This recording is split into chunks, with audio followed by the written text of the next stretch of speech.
বন্ধুরা, গোলাপ গাছের পরিচর্যা সারা বছরই কম বেশি করতে হয়। তবে যখন গোলাপ গাছ ডরমেন্সিতে থাকে, অর্থাৎ আগস্ট মাস থেকে আগস্ট, সেপ্টেম্বর, অক্টোবরের কিছু এই 2-2.5 মাস প্রায় আমাদের পরিচর্যা করতেই হয় না। তখন গাছ ডরমেন্সিতে থাকে বলে তখন না দিতে হয় গাছকে খাবার, না দিতে হয় গাছকে পেস্টিসাইড। শীতকালেতে গাছে প্রচুর ফুল পেতে শীতের আগে আমাদেরকে 3টে প্রধান কাজ করতেই হয় যাতে প্রচুর ফুল আসে। একটা হচ্ছে গাছের প্রুনিং, একটা হচ্ছে গাছের মালচিং, আর একটা হচ্ছে গাছের ডরমেন্সি ব্রেক। আমরা গাছের কত তারিখে প্রুনিং করব সেই ডেটটা আমাদেরকে স্থির করে নিতে হয়।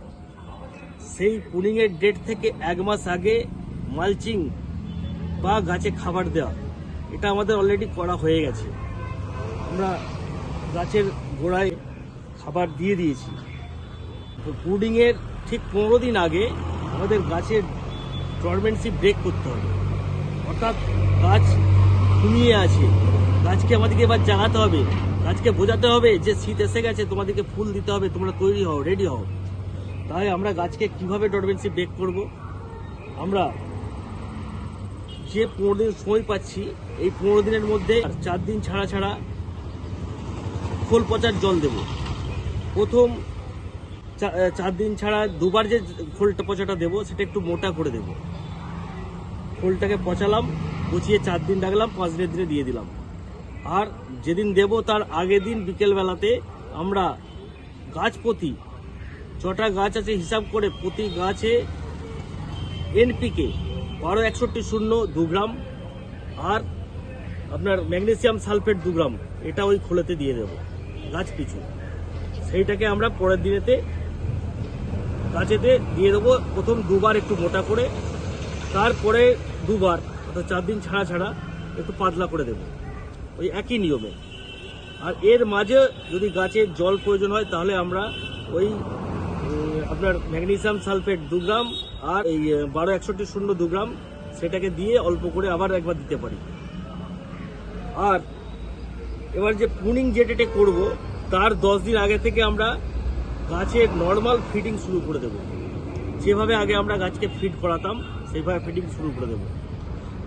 আর 10 দিন আগে থেকে গাছকে আমরা দিন তো কোনো রোগ পোকার জন্য কোনো পেস্টিসাইড দিইনি, এবার আমাদেরকে পেস্টিসাইড শুরু করে দিতে হবে। আমরা কনফিডার স্প্রে করব প্রতি 4 দিন ছাড়া ছাড়া 1 লিটার জলে 0.5 থেকে 0.75 ml 1 লিটার জলে আমরা দিয়ে উইথ স্টিকার গাছকে স্প্রে করব 4 দিন ছাড়া ছাড়া। দিন না গাছের কুড়িতে লাল রং আসছে, যখন গাছের কুড়িতে আপনার এইরকম কুড়িতে এই কুড়িতে যখন লাল রং এসে যাবে তখন আমরা বন্ধ করে দেব। ততদিন পর্যন্ত আমরা কনফিডার স্প্রে করে যাব। আমরা যে দিনে প্রুনিং করে দিলাম, প্রুনিংয়ের দিন থেকে আমরা গাছে আর 10 দিন অন্তত কোনো খাবার প্রয়োগ করব না, যতদিন না গাছে হালকা হালকা শুটস বের হচ্ছে, পাতা বের হচ্ছে। আমরা এই 10 দিন গাছের গোড়াতেও বেশি জল দেব না। প্রুনিংয়ের পরে, শুধুমাত্র প্রুনিংয়ের পরে গাছের ডালগুলোকে স্প্রে করে ভিজিয়ে রাখবো। আর সেই ভিজানো জলই গোড়াতে যেটুকু পড়বে সেইটুকুতেই কাজ হয়ে যাবে। যখন থেকে আপনার শুট ছাড়তে আরম্ভ করবে তারপরে আমরা হালকা হালকা জল বাড়াতে থাকবো এবং খাবার যেমন চলে তখন থেকে আমরা আস্তে আস্তে অল্প করে খাবার, তখন থেকে আবার গাছেতে ওই 12-61-0 হালকা করে দেবো 1 গ্রাম করে, তখন থেকে দেওয়া শুরু করবো এবং ম্যাগনেসিয়াম সালফেট 1 গ্রাম দিয়ে গাছের গোড়ায় দেবো। বা 1-2 দিন ছাড়া 1 গ্রাম করে আপনার 19-19-19 বা 20-20-20 এটাকে স্প্রে করব উইথ ম্যাগনেসিয়াম সালফেট। ম্যাগনেসিয়াম সালফেটটা আপনি নিচেতেও দিতে পারেন, আবার গাছেতেও স্প্রে করতে পারেন।